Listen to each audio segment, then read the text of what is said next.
Welcome to This Daring Adventure podcast, where we work on bridging the gap between where we are and where we want to be in order to live a bigger and bolder life.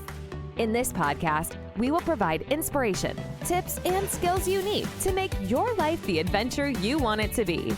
Here's your host, mindset mentor, and life coach, Trista Gurton.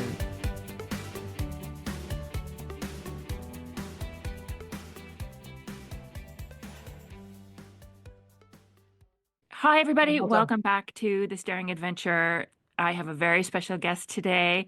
I have the brilliant, amazing coach, my coach, Bev Aron. Thank you so much, Bev, for being here today. Thank you for having me. I'm so excited. Well, it's an honor. And I've known you now we've worked together for many years now. And I did self-coaching scholars with Brooke Castillo, and you were instrumental, a huge part of that experience for me.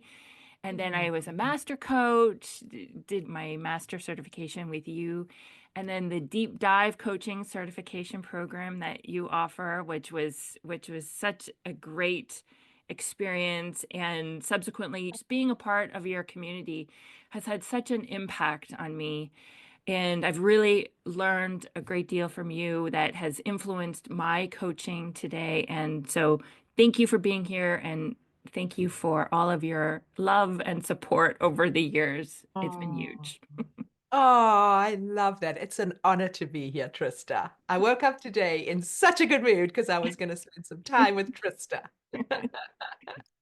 Well, maybe since, you have such an interesting story, you could share maybe how you got into coaching and how it's evolved for you and where you are now. Yes. Okay, sure. So my first profession was a speech pathologist when I grew up in South Africa, and that was kind of one of the professions that nice girls did. And because you could do it on the side while you were raising your children. And so I did speech pathology up until I think my second child. I came to live in Canada, which was very exciting for me. And so I worked in rehab of strokes and head injury. And then I needed to have a break from it because I started to find it very emotionally taxing, especially as I fell in love with my husband and I started seeing every head injury patient as my husband and stroke patient as my dad. And I was like, I need a break from this. And so I moved into more of the corporate side of healthcare. I did professional practice and I became a healthcare consultant. Did that for a while. The politics of that really upset me. It's not a good idea to go behind the scenes in healthcare and see the personalities involved. And while I was doing that, I was also raising my children. So I was always working part-time. I have 4 children. And I remember as a speech pathologist in the hospital, I had a friend. She was a physiotherapist. And she said to me, there's this free weekend downtown Toronto, about coaching. You want to come? And I was like, yeah, okay, let's go. I had no idea what it meant. And it was from one of these huge coach institutes. And I guess they do free weekends and then they enroll people in their training. And I remember the whole weekend just sitting there with totally dumbfounded that this was a thing and it was a career and there was a word for it. I was beside myself. So I never signed up for that. It was like a huge institute, wasn't my vibe. She did actually. She went on and became an instructor there. And then I sort of forgot about it. And I used to read the O magazine. And Martha Beck, she had a column there. She was a life coach. And her column was my favorite. And I remember about 15 years ago, so I was in my mid-40s, she wrote an article on weight loss, relaxing to lose weight. And she mentioned Brooke Castillo in the article. So I was on a plane. The minute I got off the plane, I looked up Brooke Castillo. She was doing a weight loss course. And I signed up. And this was when there was only phone conferences. So there was no Zoom. So long ago. And I was in my mid-40s, mid to late 40s. So I go on this course. And again, same thing. Brooke starts speaking. So it's a weight loss course, but it was really weight coaching to lose weight, managing your mind, managing your emotions. And again, it was like, I'm home. I cannot believe this is a thing. And so I just did every single thing that Brooke offered. Once she opened her school, I was first to sign up for the coach training, and then I became an instructor with her. And it was really only in my early 50s that I started to take having my own business seriously. Right. And I had a lot of influences coming at me. I was very involved with Brooke from the start and watching it and meeting these amazing people. And so I developed my business I remember on my 50th birthday, I had a group. So I had sort of started, but it really took off in my early 50s. Okay. And now I'm 61, still doing it, still going strong. And it feels like, yeah, something that I would hope to do forever because Mhm. it's such a fun thing. Okay. Okay. So did you ever imagine that you would have, because you have quite a sizable business, it's been very successful. You do retreats, you do Absolutely. certification, you do coaching, you have Yep. business, and then I don't know, the food, like the relationship with food. I mean, it's amazing. Do Mhm. you ever imagine Mhm. that you would create something like this for No. people? No, I did not. In South Africa, where I grew up, very, very sexist society. I mean, it's all the isms when I was growing up there, and girls didn't have businesses. I remember there was a family business actually, and only my brother got invited to go to the meetings. Isn't that funny? As children.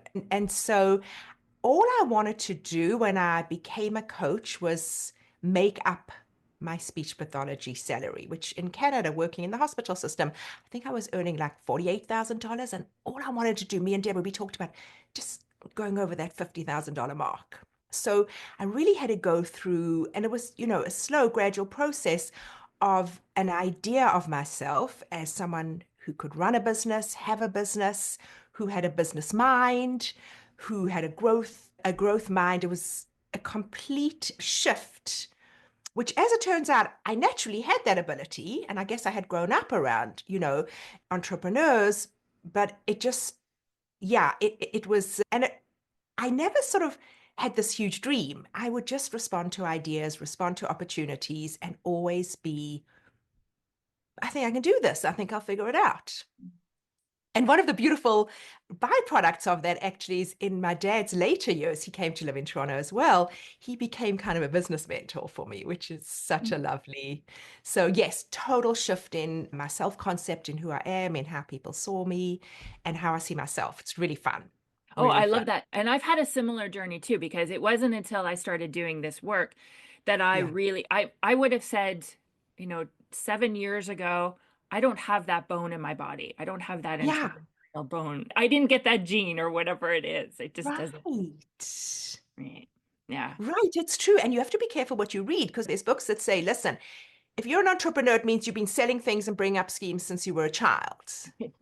And so I remember reading that once and going, oh, I'm not one then. It doesn't take into account, right, all the socialization that has you doing it or not doing it, even if you have the ideas. Right. And because there was nobody in my family. I have Ah, no point of reference at all when I was growing up.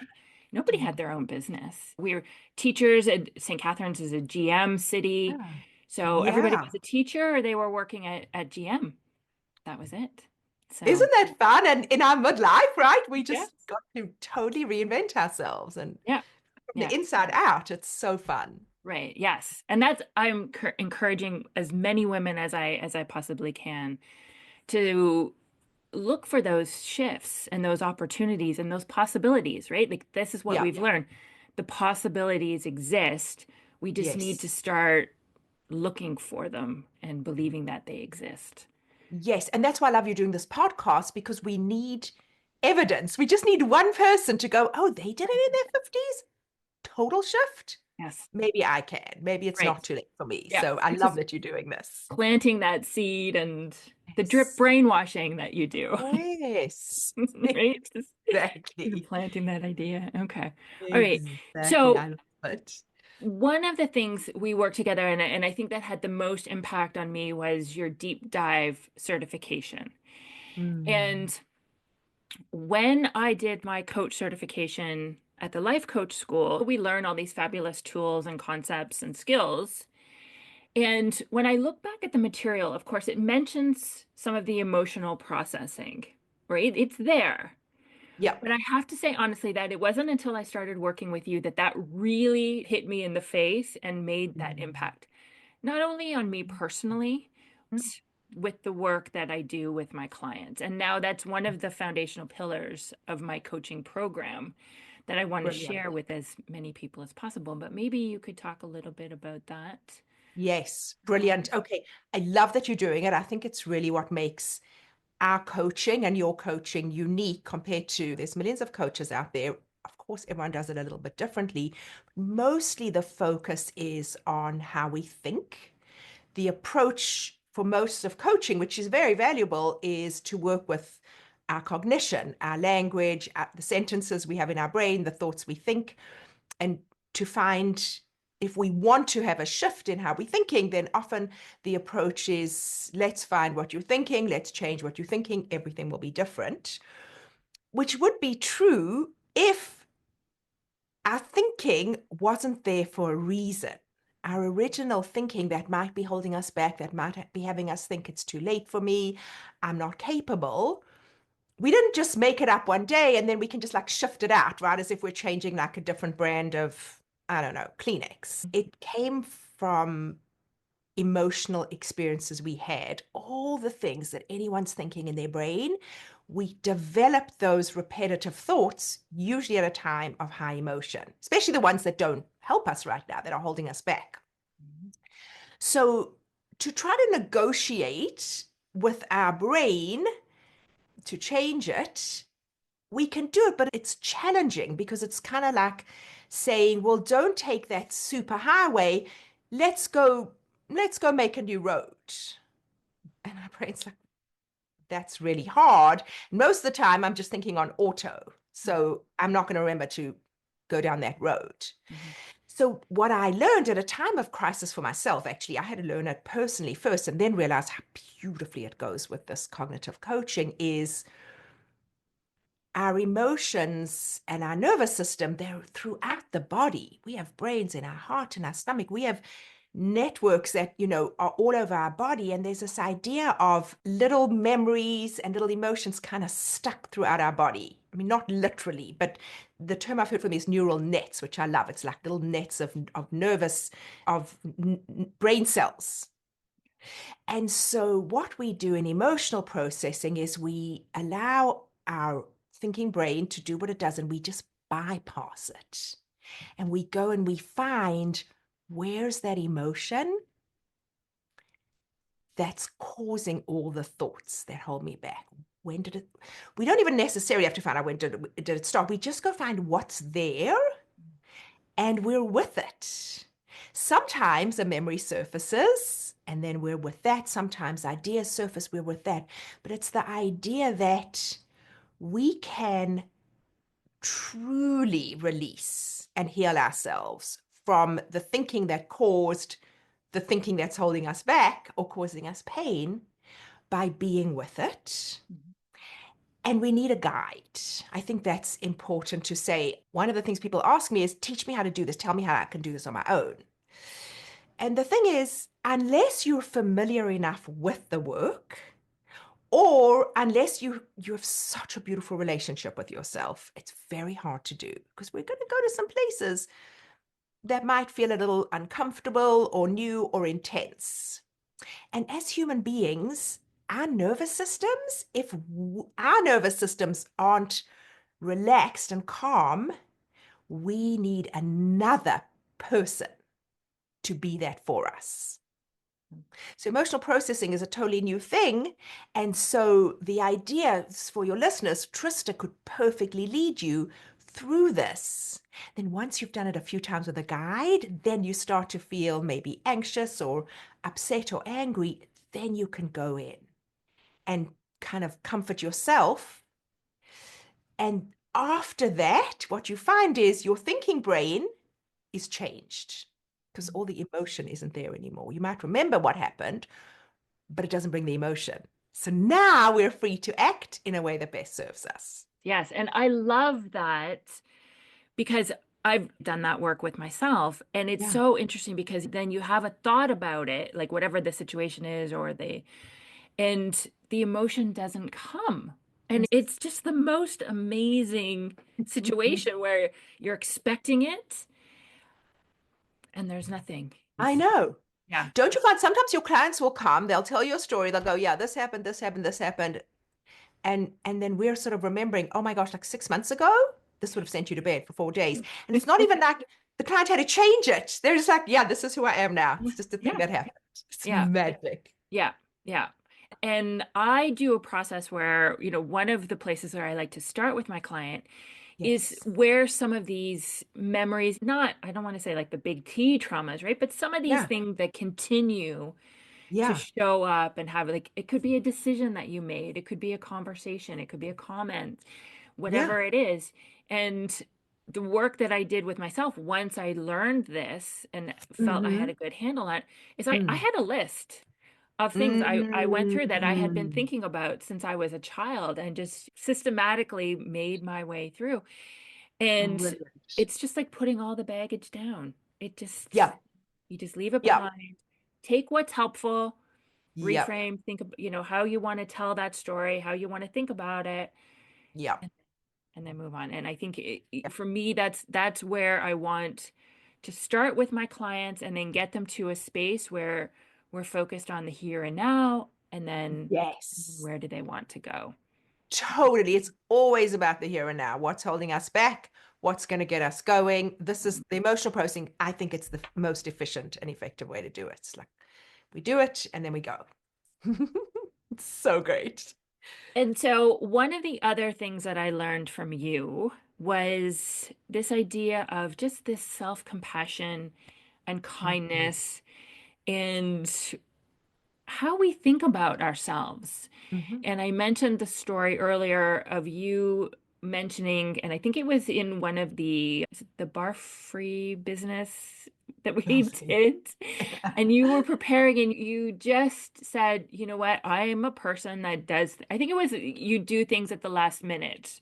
I don't want to put Yes. words in your mouth, but I Yes. remember that. Hence Okay. the truth. And you were just like, you know what? That's the way it is. And Yeah. and you were just gonna just it was okay. And I thought, oh, because there were certain things I was saying about myself. I should be able to do it this way and Mm-hmm. Mm-hmm. you know what? That's the way it is. It's okay.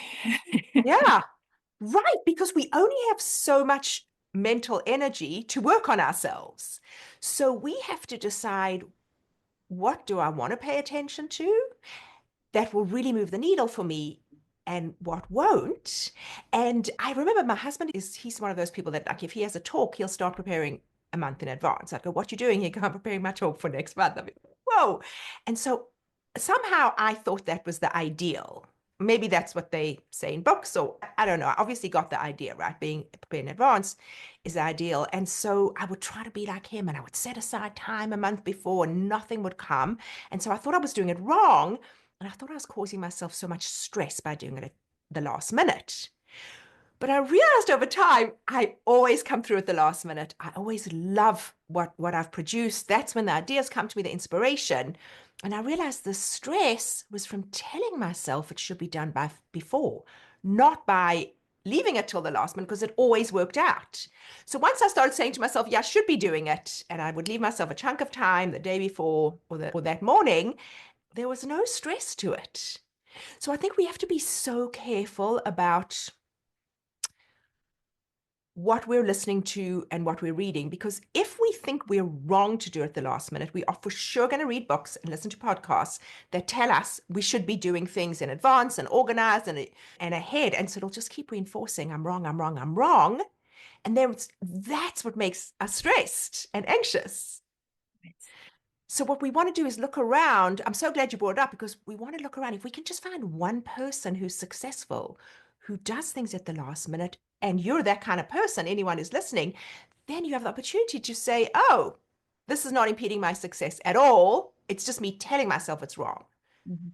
That's getting in the way. I love that. And I've used that several times on myself and Have you? with my clients. Yeah, absolutely. Brilliant. Yeah. Brilliant. I think So if I can, it speaks to a bigger topic of our self-witness. And I love this idea. Can I talk about it for a minute? please, Okay. please, yeah. Amazing. Amazing. So there's this idea which I learned from Sarah Payton, that we all have a self-witness, which is basically the collection of all the things we think about ourselves, and we're just constantly commenting on what we're doing in the background. We don't even realize. And so the two extremes are a critical self-witness, which I think is most of the people listening to the podcast and that we work with in the world, sadly. And then on the other extreme, it's called a resonant self-witness, which I love this term. That's the warm, compassionate self-witness. So that's like when I can't find my keys 70th time, or I'm late, or I forget something. The critical self-witness, we all know what that would say, right? You should be over this by now. Oh my gosh, I can't believe you. You need to just pay attention. Blah, blah, blah, blah. All the things we heard when we were small, maybe about being forgetful. Or the resonant self-witness is, oh, honey, we did that again. It's okay. We can go back and get it, or we'll just apologize, or it's not a big deal, or there we go. This is who we are. And it's literally possible. And so I think that was one example of moving towards being a resonant self-witness. And the best news is we can move. Our brains are flexible with the kind of work that Trista is talking about doing. That is the goal of our coaching, is to move people to a more, as you said, resonant, compassionate self-witness that's how we narrate our day's experience. Yes. No, you're absolutely right. And I always encourage people and tell people one of the places we have to start is really becoming aware of how we're talking to ourselves and what we're thinking about ourselves. Right. And once we have that awareness, it could be quite shocking of what's going on in our heads Mhm. and the beating yourself up, the judgment, the criticism, Yeah. all of these things. And yes, moving to that really compassionate place because it has an impact on everything, right? And it's looking at that relationship that we have with ourselves, which is another pillar of my work that, yes, Mhm. to build that foundation, right? Like we've heard it's the most important relationship we'll ever have. Let's Right. build that foundation because once you have that self-trust, self-love, worth, acceptance, then that's when you can start creating whatever it is you want, becoming whoever it is that you want to Yes. become. Right? Right, knowing you'll be on your own side no matter Right. what. Yeah. Yes, Yes. totally. So it's shocking to find them. And I think many people don't want to go and hear all the horrible things they're saying to themselves, but that's impacting how you feel all day, every day. Mhm. So that is the first step to seeing it. It's promising to find it because it means, oh, now we've got it. Now we know what we have to Yes. deal Once you start with the awareness, at least, right, then you can start to shift it. And with. one of the Mhm. things in your email the other day, you mentioned one of your clients, you were at a retreat. And she mentioned that going forward, she was going to hold herself softly. And I think that was such a lovely thing. And it just brings up this, it really is comforting and like a little cocoon or a little blanket that you can wrap yourself in. So Right? maybe tell us about that. Yes. Okay. So I think this actually came from a woman who 3 days before would have never come up with that idea. And I think it's the beauty of group coaching, which I know you're going to be starting to announce and do, is that sometimes when we're in a group, the safety of coaching and the ability to open ourselves up is magnified. And so after all this exploration, at the end, I was asking, what's something that you're going to take with you? And she said to hold myself softly. And I had the same response as you, Trista. I was like, oh. And I think this is something actually that podcast listeners can start to do immediately on their own, which is just hold the question for yourself all day, every day, no matter what comes up, no matter what you do, what someone else says, what you didn't do that you said you'd do. Can I hold myself softly right now? It's just the question, what it brought up in Trista and what it brought up in me, just the question softens us. It could be your answer is no, because I'm whatever, I'm working on this and I'm a failure, blah, blah, blah. It's okay. But in that moment, when you ask yourself, and then you become more practiced at asking yourself, even if the answer is no, you'll keep having these little pockets of softness and comfort and soothing that you create throughout your day. Yes. Soothing. I like that. Yes. Right? Absolutely. So Yes. it's really just the question, I think, that has that impact.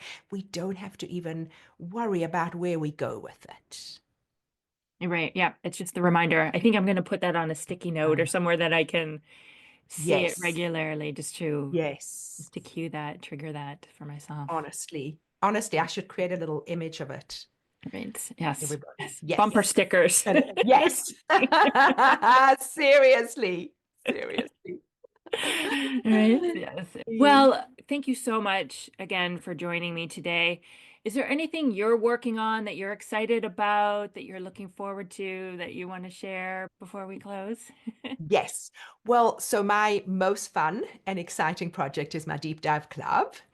I started about 1.5 years ago because I wanted to make my coaching accessible to more people at a price point that was affordable. And so we have this really fun space where there's coaching, there's learning. I'm always offering ideas that are coming to me from my coaching that make people think, and always in the direction of holding yourself softly. And so really it's always on my mind. What else can I offer? What else can we do? That's kind of my big fun new-ish thing that's going on for me. Okay. Very nice. Yes. Mhm. Any retreats coming up? Well, probably winter. I have some events in June, as you know, in Toronto, although it's not so much a retreat as 3 separate events for different members of my communities, but probably I'm thinking winter. I like to get away from Toronto for the summer. So maybe, but I'm actually thinking fall, because a lot of people are asking me for East Coast retreats. And of course, it gets cold here. So maybe sort of late summer, early fall, I'll do something on the East Coast. And then for sure in winter, Florida or California. For me, mostly. Right. Yes. Okay. All right. Well, it's my dream. One of these days, I'll be attending your.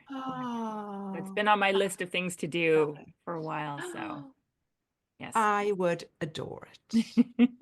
Okay. I would adore it. Soon, someday. All right. Mm. Well, thank you so much, Bev. Again, it's been a pleasure. I appreciate your time and your insight and all the work that you do. Really, it has an impact on me, and I am excited to share everything I've learned from you with my clients. So, thank you. Thank you. It was an honor having you in my community. And so fun to be here with you today. Thanks for having me, Trista. Thank you for listening to this Daring Adventure podcast with your host, Trista Gurton. We hope you enjoyed the tips and conversations on how to get excited about life again. As always, you can head to tristagurton.com for additional resources and to book a one-on-one coaching session. You can also follow Trista on Instagram at Trista V. Gurton. Don't forget to subscribe, rate, and review us on Apple Podcasts. Thanks again for tuning in, and we'll see you next time.